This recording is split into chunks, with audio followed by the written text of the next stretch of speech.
Ya burada tel örgü var, şimdi çantayla uğraşmak istemiyorum. Şuradan tekrar dolaşıp geçeyim. Orası daha iyi. Yani buraya gidelim bakalım. Şimdi durduk yere yolu uzattım ya. Evet arkadaşlar, şuradaki aşağıdaki tepeye çıkabildim. Ya beni çok yordu, çantada olduğu için dikti biraz da. Yani böyle bir yoldan geldim de normal buranın yolu böyle değil arkadaşlar. Ben sadece buradan gelmeyi tercih ettim diyelim. Mecbur mu kaldım desem bilemedim. Tekrar aşağıya dönmek istemedim. Zaten buradan da böyle biraz dedim şehri izleyeyim. Şehir gerçekten bayağı büyükmüş. Şimdi uçak da gidiyor. Şuradan gitsem orada şimdi kapalı çıkar mı acaba ya? Ya da yani burayı kapatmışsınız madem, aşağıdan da bir şey belirsin. Yani her şehirde, her ülkede iyi yerler vardır, kötü yerler vardır. İyi insanlar vardır, kötü insanlar vardır. Buradan gideceğiz o zaman. Tekrardan aşağıya gitmektense buradan giderim daha iyi. Gürcistan beklentimin üstünde çıktı açıkçası. Yani beklediğimden daha böyle güzel bir şehirmiş. Ya her ülkenin her şehrinde böyle yerler görmek mümkün yani. Diyor bir yere giderken. Yine burada böyle terk edilmiş ya da insanların galiba yaşıyor üst katlarında ama boş sanki arkadaki binada. Yani her yeri muhteşem göstermek veya her yeri kötülemek de hoş bir şey değil. Tam şöyle arkamda kalıyor. Nerede kalıyor? Bak şöyle şu tarafa gelsem daha iyi olacak sanırsam. Evet arkadaşlar merhaba, şu an Tiflis'teyim. Bugün Tiflis'teki son günüm. Burada Sameba Katedrali var. Onu gezeceğim.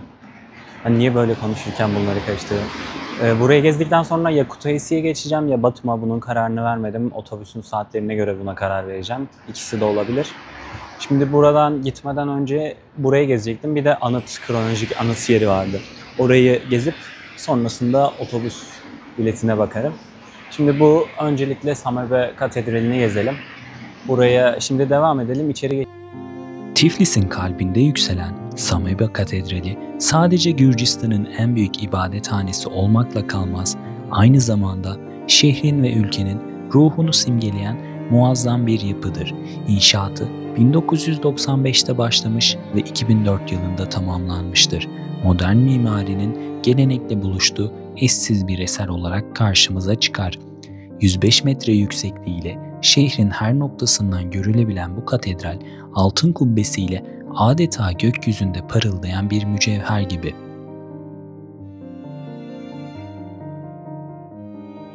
Güneş ışığı altında yansıyan o altın kaplama kubbe, ziyaretçileri büyüleyen bir görsel şölen sunar. Dış cephesindeki taş işçiliği ve detaylar ise Gürcü kültürünün zengin tarihini ve inancını kusursuzca yansıtır. Sameba sadece bir ibadet yeri değil, aynı zamanda Gürcü halkının özgürlük ve inanç sembolüdür. Burada yürürken yüzyılların maneviyatını ve halkın kararlılığını hissetmeniz mümkün. Katedralin büyüsü ziyaretçilerini derin bir hayranlıkla sarar. Tiflis'e yolunuz düşerse Sameba Katedrali'ni mutlaka gezin. Bu kutsal ve görkemli mekan şehre benzersiz bir ruh kazandırır ve size unutulmaz bir deneyim sunar. Bu katedrali tarih, sanat ve inanç bir arada hayat bulur. Keşfetmeye değer bir hazine.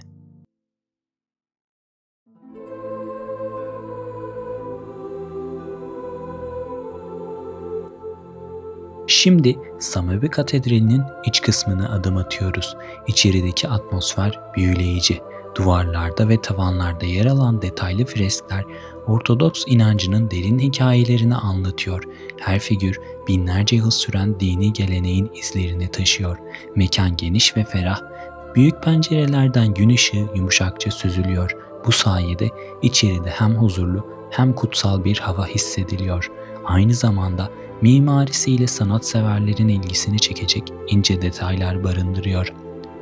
Burada sadece bir ibadet yeri değil, tarihe ve sanata açılan bir kapı var. Sameba'nın iç bölümü ziyaretçilerini dinginliğe ve hayranlığa davet ediyor.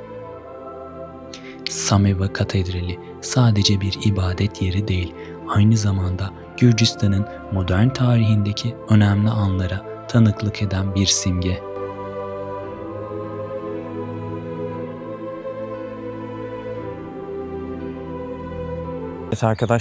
Evet arkadaşlar tekrardan merhaba. Sameba Katedrali'ne gittim. İçini gezdim. Ama içinde video ve fotoğraf yasaktı. Sadece böyle kısa bir dakikalık falan bir çekim yapabildim. Sanırsam onu eklerim.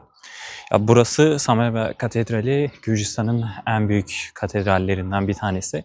Burada eskiden bu alanda, bu bölgede eğlence parkı, yani daha doğrusu park olarak özellikle Çarlık Rusya döneminde veya hep adını unutuyorum. Çarlık Rusya döneminde sanırsam, tam emin değilim, bazı kaynaklarda böyle yazıyordu. Burası bir parkmış. Onun daha öncesinde de burası bir Ermeni mezarlığıymış. Şu anda ise burada bir katedral yapılmış. Bu katedral tam şu arkamdaki en büyük, bu alandaki katedral zaten merkezi olan bu. Etrafında yine böyle çeşitli yapılar var. Şu arkamdaki yapılar gibi böyle bu tarz yapılar da var. Bu Samebe Katedrali yaklaşık 84 metre yüksekliğinde olduğu söyleniyor. Ve aynı zamanda buradan yine bütün şehri görebiliyorsunuz. Ve yine buranın bir ibadet alanı olmadan ziyade Gürcü motifleri, Gürcü halk sanatı gibi şeylerin de burada aslında etkisini görebiliyoruz. Genel olarak bu şekilde. İçinde dediğim gibi çok fazla çekim yapamadım. Dışarıdan biraz çekimler yapıp bilgileri öyle ekleyeceğim. Çünkü içinde yasak yani. Ama giriş ücreti yok. Ücretsiz olarak giriş yapabiliyorsunuz. Zaten merkeze de çok yakın ya. Ana merkeze 1 kilometre falan yürüme mesafesinde gelebilirsiniz. Burayla ilgili bunları söyleyebilirim şimdilik. Diğerlerini sonra ekleyebilirim.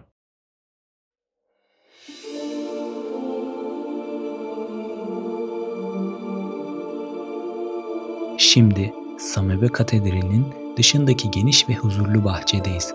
Burada sadece katedralin görkemi değil, aynı zamanda Gürcü doğasının zarafetiyle karşılaşıyoruz. Bahçede yürürken etrafı saran yeşillikler ve düzenlenmiş çiçek tarhları buraya ayrı bir dinginlik katıyor. Katedralin ihtişamı bu sakin doğa ortamıyla birleşince insan kendini adeta bir zaman kapsülünde hissediyor. Bahçedeki küçük çeşmeler ve taş yollar ziyaretçilerin yavaşlayıp anın tadını çıkarmasını sağlıyor. Özellikle güneş ışınlarının ağaçların arasından süzüldüğü bu alan fotoğraf tutkunları için de ideal bir yer. Aynı zamanda burası Gürcüler için sadece dini bir mekan değil, toplumsal bir buluşma noktası olarak da büyük önem taşıyor. Bayramlarda ve özel günlerde bu bahçede insanlar bir araya gelip kutlamalar yapıyor, sohbet ediyor ve birlikte vakit geçiriyorlar. Buradaki atmosfer katedralin dini anlamının yanı sıra yaşamın ve kültürün buluşma noktası olduğunu da gösteriyor. Bahçede dolaşırken sadece geçmişin değil, bugünün ve geleceğin de burada yaşandığını hissedebiliyorsunuz. Sameba'nın bahçesi ziyaretçilere hem ruhani bir huzur hem de Gürcü halkının sıcaklığını deneyimleme şansı sunuyor.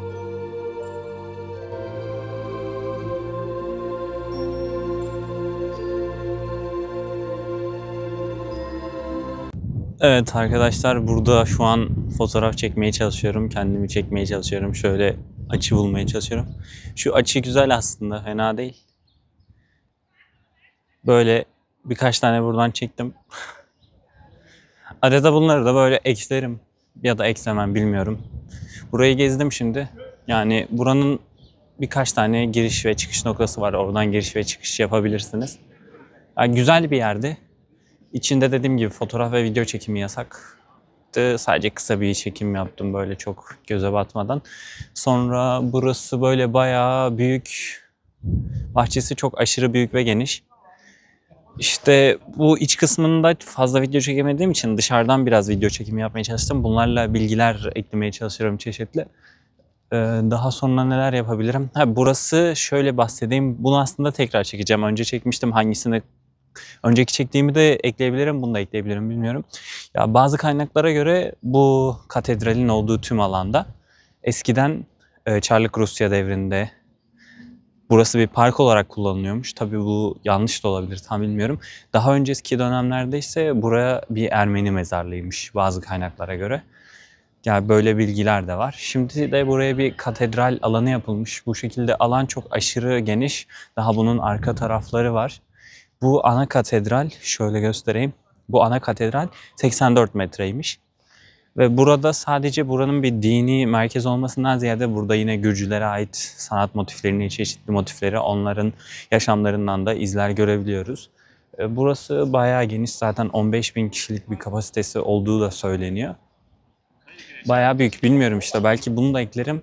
Önceki çektiğimi de ekleyebilirim, bilmiyorum ama sanki bu biraz daha iyi oldu ışıktan filan. O yüzden bunu eklerim. İlk videolarda böyle garip garip şeyler olabilir. O yüzden yapacak bir şey yok. Şimdi burayı da bitirdik. Sameba Katedrali. Şimdi bir yere daha gidecektim. Oraya gideyim, sonra otobüs biletlerine bakarım. Geçiş yaparım artık. Evet arkadaşlar, evet şimdi de böyle sokaklardan yürümeyi, yine söylemiştim önceden de sevdiğimi. Öyle hoşuma gidiyor. Yine böyle bir sokağa girdim. Şimdi buradan bu kronolojik büyük böyle abit değil, anıtlar vardı. Biliyorsunuz bu siyah meşhur, herkesin o fotoğraf çektirdiği yer. Şimdi oraya gidecektim. Orada bir de böyle göl var. Orada biraz gezerim. Şimdi baktım haritalardan. 2 tane minibüsle aktarmalı bir şekilde gidiyorum. Buradan 10 kilometre galiba. Yani o kadar yürüyerek gitmek istemem. Yani aslında böyle yerlerde bazen bisikletle gitmek istiyorum da ya bisikleti de şimdi tekrar buraya getirmem gerekecek. Benim oradan Kutaisi'ye geçmem daha kolay olacak. Ya da Batum'a, çünkü orada hemen bir durak var. Oradan geçebilirim. Şimdi bir de ya bunu önceki gittiklerimde de biraz deneyimlemiştim de artık biraz daha şeyde sadeleştirme yapmam gerekiyor. Mesela ben gezeceğim yerleri gitmeden önce belirliyorum. Bunları haritada işaretliyorum. Çeşitli, her ülkenin farklı bir şekilde işaretliyorum karışmasın diye. Şimdi ama baktım yine de çok fazla oluyor bu şekilde bile gezilecek yer. Ya o yüzden daha böyle detaylı bir liste, gezi listesi hazırlayıp ona göre hareket etmek istiyorum. Ki o işimi daha kolaylaştırır. Ya öncekilerinde mesela biraz daha karışıktı. İşte böyle gezdikçe tecrübe kazanıyorum. Böylelikle daha da sadeleştirerek daha verimli ve daha güzel böyle bir tatil olsun istiyorum. Yine burası işte Samebe Katedrali'nden çıktım. Oradan hemen sağa döndüm. Biraz bir 15-20 metre sonra. Oradaki bir sokak, tam bilmiyorum. Şöyle sokaklar. Ya her ülkenin her şehrinde böyle yerler görmek mümkün yani.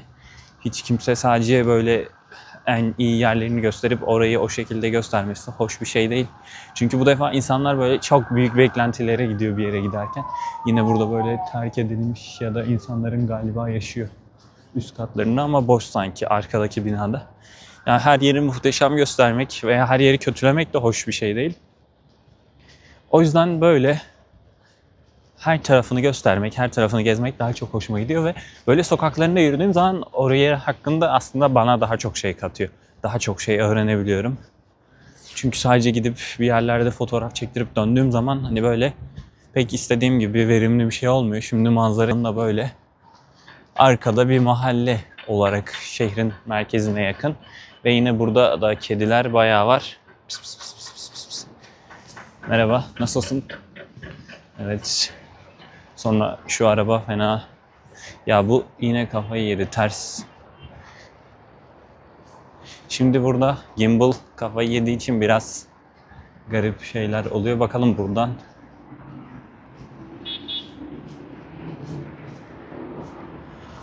Evet. Merdivenler vardı, bir an kapalım dedim ama açıkmış. Ya bu gimbal arkadaşlar nedense kafayı yedi. Eskiden sol tarafa çalışıyordu. Şimdi sağ tarafa çalışıyor. Mesela eskiden sola çevirince sağa gidiyordu. Şimdi tam tersi oldu. Sola çevirince sola gidiyor. Böyle garip bir şey oldu. Yani nedense kafayı yiyor, ara sıra böyle şeyler yapıyor. Evet, şimdi buradan umarım çok fazla inmemişimdir de sanmıyorum zaten bu ara sokaktan minibüslerin gittiğini. Ya böyle işte yani şehirde hem böyle yeni yapılar var her yerde olduğu gibi, hem eski yapılar var. Yine burada terk edilmiş bir bina var.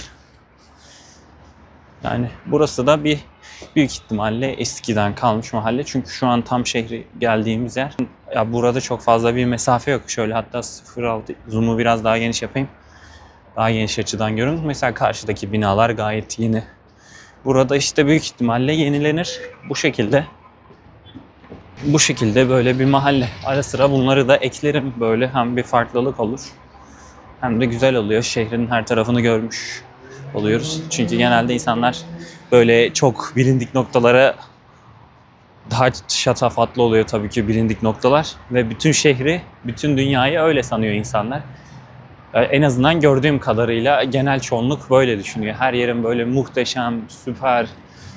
Hani ama öyle bir şey yok yani. Her şehirde, her ülkede iyi yerler vardır, kötü yerler vardır. İyi insanlar vardır, kötü insanlar vardır. Yani her yerde kötü insanla karşılaşacaksınız diye bir kural yok. Kendinizi böyle garip şeylerle şartlandırmayın. Çünkü iyi insanlarla da karşılaşabiliyorsunuz. Ve çok nadiren ben kötü insanlara denk geldim. Burada muhatap olmazsınız zaten. Kötü insanı, sizinle uğraşacak insanı anlarsınız yani. Onunla muhatap olmazsınız. Göz teması bile kurmadan yolunuza devam ederseniz. İyi insanlar her yerde var. Sayısı az olsa da. Şimdi güneş arkamda kaldığı için böyle çok şey oldu. Kötü bir görüntü. Şimdi şuraya geçeyim. Yani yavaş yavaş bu kısmı sonlandırayım. Dediğim gibi böyle kendinizi düşünmeyin. Ya işte başımıza kötü bir şey gelecekmiş gibi. Tabii ki tedbirli olmakta her zaman fayda var. Şu tarafa doğru yürüyelim. Büyük ihtimalle durak buralarda bir yerde diye tahmin ediyorum. Ya böyle kendinizi böyle şeylerle şartlandırmadığınız zaman, ya planınızı falan da yaptığınız zaman rahat bir şekilde gezebilirsiniz. Evet, burası gerçekten bayağı güzel ama bu nehrin kenarı özellikle Tiflis'te. Hem her yer böyle daha temiz, daha güzel. Ya çok böyle aşırı kalabalık da değil. Mesela burası hemen nehrin kenarında bir park. Güneşten dolayı belki biraz parlak gözükebilir. Burayı zaten önceden de göstermiştim. Geçen de şu taraftan inmiştim, dün daha doğrusu. Yani böyle şehirde güzel, sessiz, sakin noktalar var. Nehrin kenarında merkez. Böyle gelip rahatlıkla oturabilirsiniz, dinlenebilirsiniz.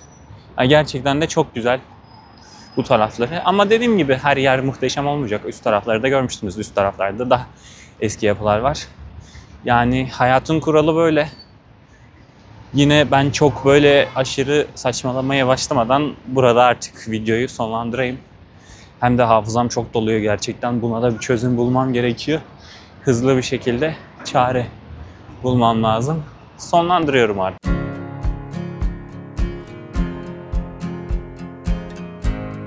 Şehrin bu hareketli atmosferi, tarih ve modernitenin birleştiği eşsiz bir doku oluşturuyor. Otobüs penceresinden bakarken Tiflis'in sadece bir başkent değil, aynı zamanda yaşayan bir hikaye olduğunu anlamak mümkün oluyor.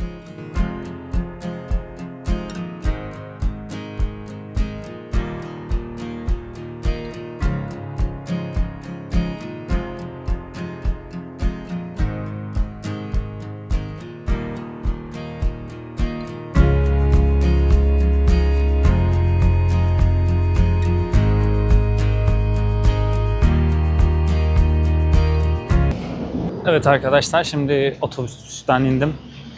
Bu tarihi Gürcistan kronoloji abidelerin, anıtlarının olduğu yere gidiyorum.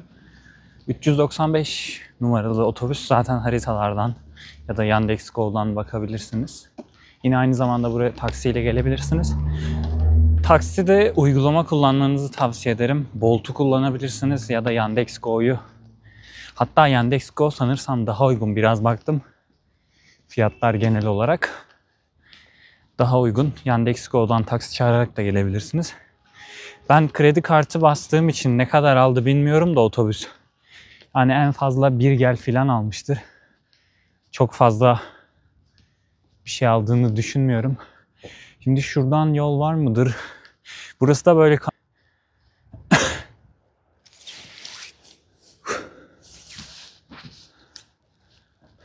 böyle otobüs durağında bu taraftaki durak daha yakın gösteriyordu haritalara göre. Yürüme mesafesinde kalan yer. Buradan gidelim bakalım. Orayı ziyaret ederim. Sonrasında daha tam karar vermedim. Otobüs saatine göre kararımı vereceğim. Yani Kutaisi'ye geçip orayı da gezebilirim. Veya direkt Batum'a da geçebilirim. Tam olarak bilmiyorum. Buranın yolu nereden gidiyor? Buranın yolunu bulmam lazım ama buradan şurada da bir yol var. Haritalar burayı gösteriyordu ama şöyle haritaları tekrardan kontrol edeyim. Benim şu an haritaları bir tekrar kontrol etmem lazım. Çünkü buradan yol gösteriyor ama burası da gösterdim yani pek böyle yol varmış gibi durmuyor. Bir bakalım haritalardan, sonra tekrar ona göre kayıda başlayayım. Evet, buradaymış. Biraz önce gösterdim ama siz benim yaptığım gibi böyle buradan gelmeyin. Diğer duraktan inin ya da taksiyle gidin. Çünkü şu an buradan gitsem, hangi yoldan gitsem, iki yolda birbirinden beter ama bir yolu seçmem lazım. Yani siz benim gibi yapmayın dediğim gibi. Evet arkadaşlar, haritalardan baktım. Ya doğru yere gösteriyor ama biraz yol saçma bir yol. Siz benim gibi buradan gelmeyin. Ben doğru diğer yolu bulup oradan bunu eklerim yine bir yerine. Oradan gelin, çünkü şimdi göstereyim size. Benim geldiğim böyle bir yer. Otobüs durağından indim aşağıda. Aşağısı tabii normal cadde, hemen 5 dakikalık bir yer. Şurada anıtlar zaten şimdi çamların arkasında kaldı. O yüzden gözükmüyor. Neyse, buradan yürürüz, sorun değil. Allah'tan sadece bir sırt çantam var. O yüzden bir de elimde bir şişe su almıştım. Şimdi buradan çıkarak yürüyeceğim de umarım ileride tel örgü falan yokturdur. Öyleyse kapalı olacak. O kadar yolu boşuna yürümüş olmayayım.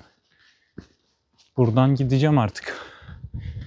Yani niye böyle bir şey yaptım bilmiyorum ama ya burası da sanki kapalı. Neyse, şuradan geçeriz ya, bir şey olmaz.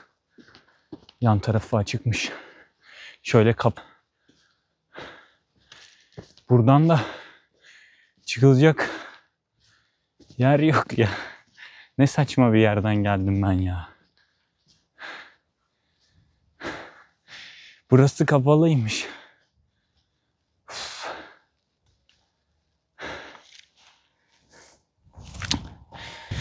Ya burada tel örgü var, şimdi çantayla uğraşmak istemiyorum. Şuradan tekrar dolaşıp geçeyim. Orası daha iyi. Yani buraya gidelim bakalım. Durduk yere yolu uzattım ya. Gerçekten çok saçma.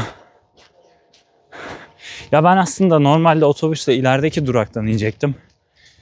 Haritalar bu tarafı gösterdi daha yakın diye. Ben de haritalara güvenip bu taraftan indim. Ya haritalara çok güvenmiyordum ama yol gözüküyor diye ben hiç böyle bir yol beklemiyordum yani. Şimdi uçak da gidiyor.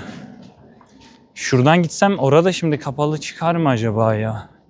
Ya da tekrar otobüsten mi binsem? Otobüse binip mi gitsem?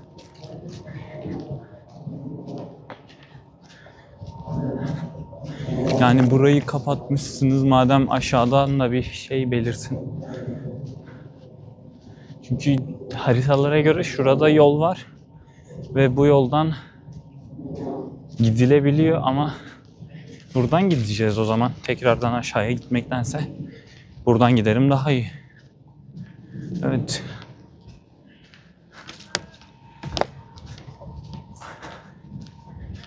Yani ben biraz kaydı durdurayım, boşuna şarjım gitmesin.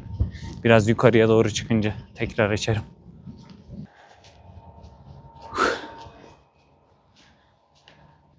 Böyle bir kilise yapmışlar. Şöyle biraz önce göstermiştim ama şurada.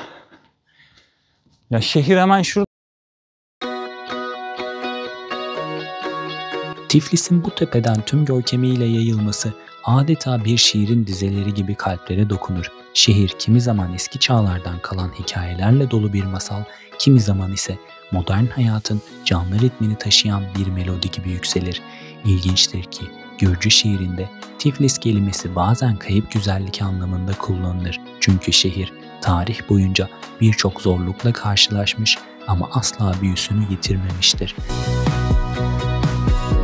Buradan baktığınızda Tiflis sadece bir şehir değil, yaşayan bir şiir, bir efsane olduğunu hissedersiniz.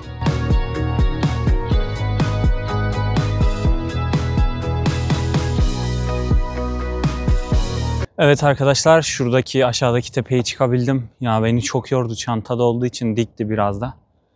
Yani böyle bir yoldan geldim de normal buranın yolu böyle değil arkadaşlar. Ben sadece buradan gelmeyi tercih ettim diyelim. Mecbur mu kaldım desem bilemedim.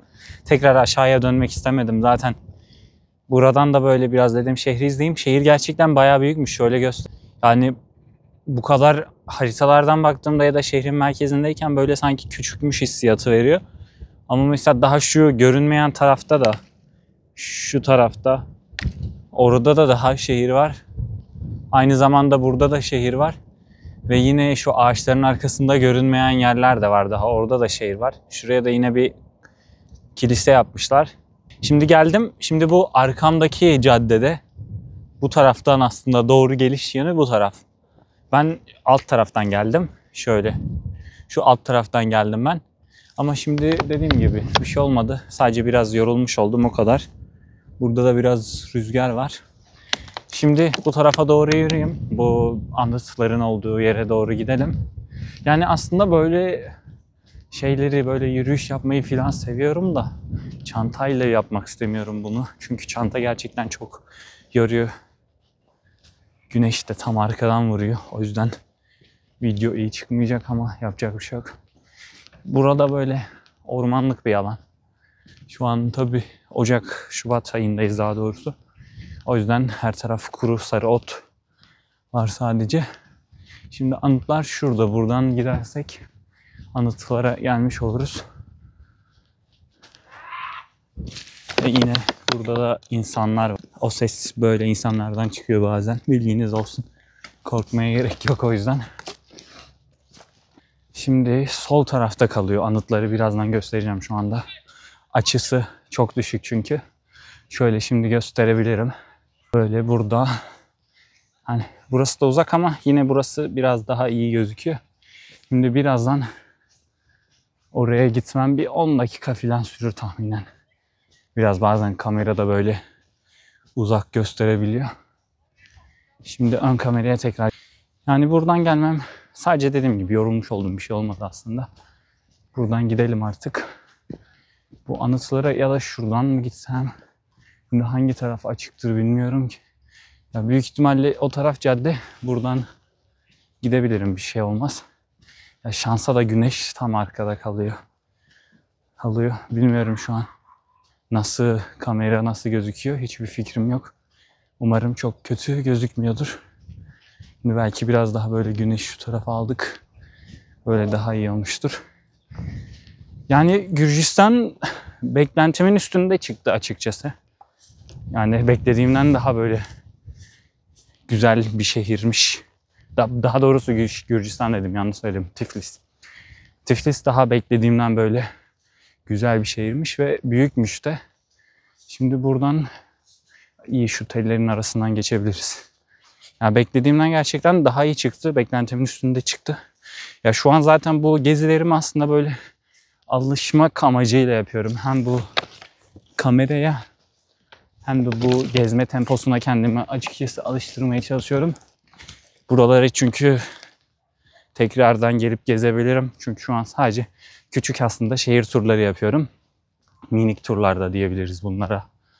Günübirlik. Şu an o mantıkla geziyorum biraz açıkçası. O yüzden tekrardan gezip gelip daha güzel, daha iyi bir şekilde gezerim. Şu an bayağı sıcak oldu. Keşke mont ya da kazak giymeseydim. Montu da elimde taşımak daha zor. O yüzden tişört giyebilirdim aslında. Yani o yüzden şu an kendimi bu tempoya alıştırmaya çalışıyorum açıkçası. Size doğru giriş tarafını göstereyim. Doğru giriş bu üst taraf arkadaşlar.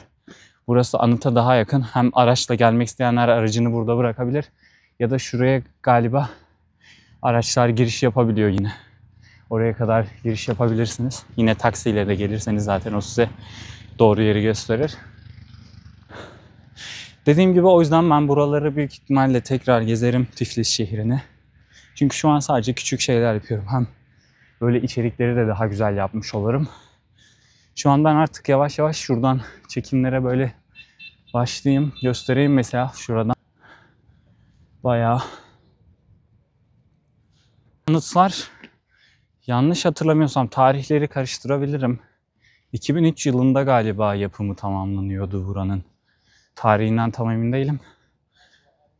Buradaki tasvirler içerisinde Gürcü tarihini anlatıyor. Gürcü krallarının yine tasvirleri var.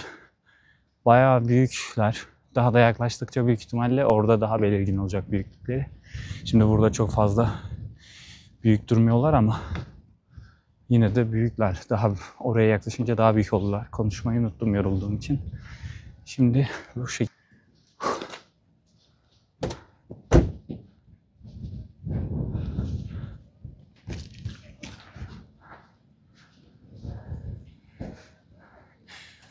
Burada bu şekilde iyi soğuk meyveler alabilirsiniz.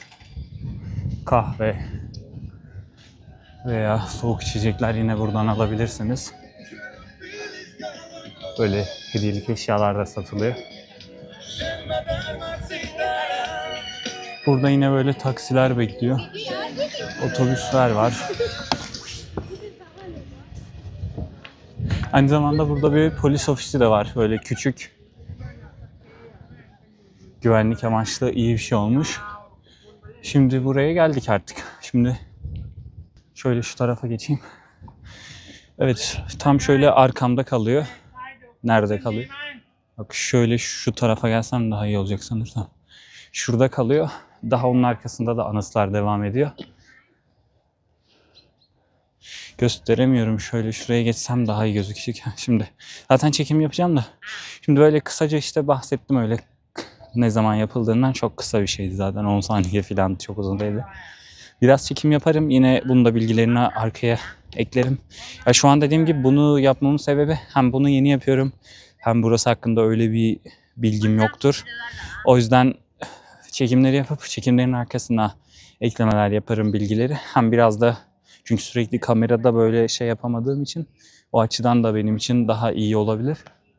Şimdi şurada biraz otururum, gölge bir yere geçeyim. Gerçekten yoruldum ve çok sıcak oldu. Sonrasında çekim yapmaya devam ederim. Zaten tasvirlerini inceleyeceğim. Hani gezme saatlerce yapılacak bir şey yok. Burada tasvirleri incelerim. Biraz da çekim yapıp sonrasında otobüs biletlerine bakıp Kutaisi ya da Batum'a geçiş yaparım. Kutaisi'ye geçiş yapmak istersem o biraz zor olacak gibi çünkü saatleri onun yakın. Batum'a geçmek istersem sorun olmaz zaten. Oraya daha çok otobüs var. Şimdilik bu kadar.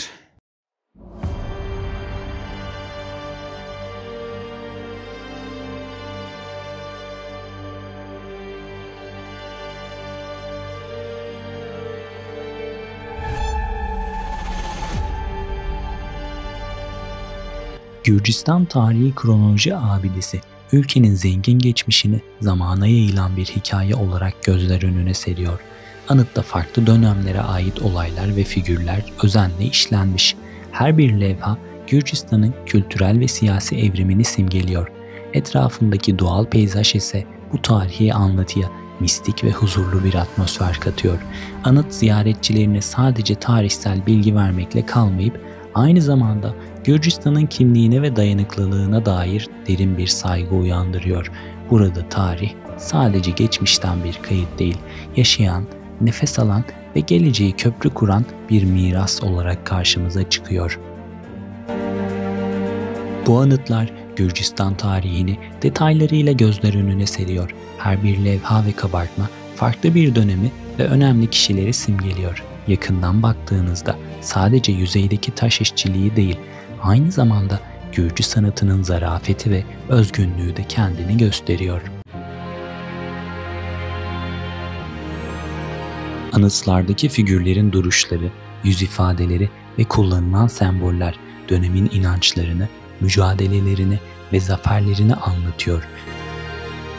Bu detaylar sadece estetik bir süsleme değil, aynı zamanda geçmişin hikayesini canlı tutan bir dil gibi. Bunlar Gürcistan'ın çeşitli tarihi dönemlerinde yaşanan önemli olayları yansıtan birer anı niteliğinde. Örneğin bazı kabartmalarda Orta Çağ döneminde Kral David'in yaptığı reformlar ve Gürcistan'ın o dönemdeki yükselişi betimleniyor. Başka bir yerde ülkenin Rus ve Osmanlı imparatorlukları arasında verdiği zorlu mücadeleler işlenmiş. Bu anıtlar aynı zamanda Gürcü halkının dayanıklılığını ve kültürel zenginliğini de simgeliyor. Taşların üzerindeki ince oyma işçiliği binlerce yıl boyunca devam eden bir sanat geleneğinin kanıdı. Etrafındaki doğayla uyumu ise tarihin ve doğanın iç içe geçtiği bu mekana özel bir anlam katıyor.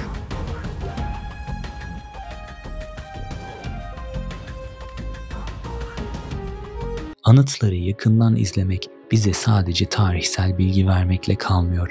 Aynı zamanda o dönemin ruhunu da hissettiriyor. Her detayda geçmişle bugün arasında güçlü bir bağ kuruluyor. Böylece bu anıtlar sadece geçmişin değil, geleceğin de bir parçası olarak önem kazanıyor.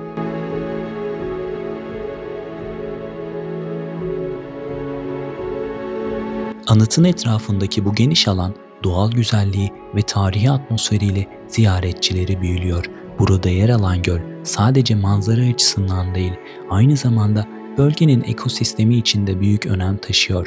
Gölün sakin suları anıtın taşlarıyla mükemmel bir kontrast oluşturuyor ve çevresine huzur dolu bir hava katıyor. Göl tarih boyunca bu bölgenin yaşam kaynağı olmuş. Çevresinde hem doğa hem de insan aktiviteleri iç içe geçmiş. Doğal yaşam alanı olarak kuşlar ve çeşitli su canlıları için önemli bir ekolojik merkez görevini üstleniyor. Burada yürürken hem tarih hem de doğanın iç içe geçtiği bu özel alanın enerjisini hissediyorsunuz. Anıtın çevresindeki peyzaj düzenlemesi de ziyaretçilere rahat bir gezinti ve dinlenme imkanı sunuyor.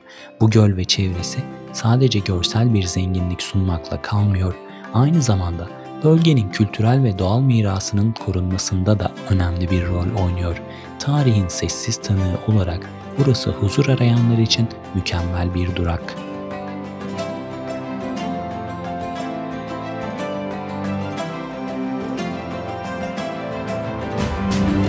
Gürcistan'ın bu tarihi anıtları sadece mimari açıdan değil, aynı zamanda kültürel ve toplumsal açıdan da büyük önem taşıyor. Bu anıtlar bölgenin uzun ve zengin tarihine ışık tutarken aynı zamanda Gürcü halkının inançlarını ve değerlerini de yansıtıyor.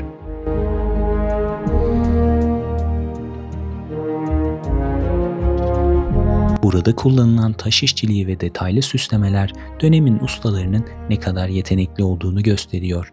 Anıtların yapımında yerel taşlar tercih edilmiş ve bu da doğayla uyumu simgeliyor. Çevresinde bulunan küçük göletler ve doğal unsurlar anıtların manevi atmosferini güçlendiriyor. Ayrıca bu anıtların bulunduğu alan eskiden yerel halk için bir buluşma ve önemli törenlerin yapıldığı bir merkez olarak kullanılmıştır. Günümüzde ise hem tarih meraklıları hem de turistler için önemli bir ziyaret noktasıdır. Gürcistan'ın tarih boyunca geçirdiği farklı dönemler ve kültürel etkileşimler bu anıtların mimarisine de yansımıştır. Böylece burası sadece geçmişin değil, aynı zamanda kültürlerin buluşma noktası olarak da değerlidir.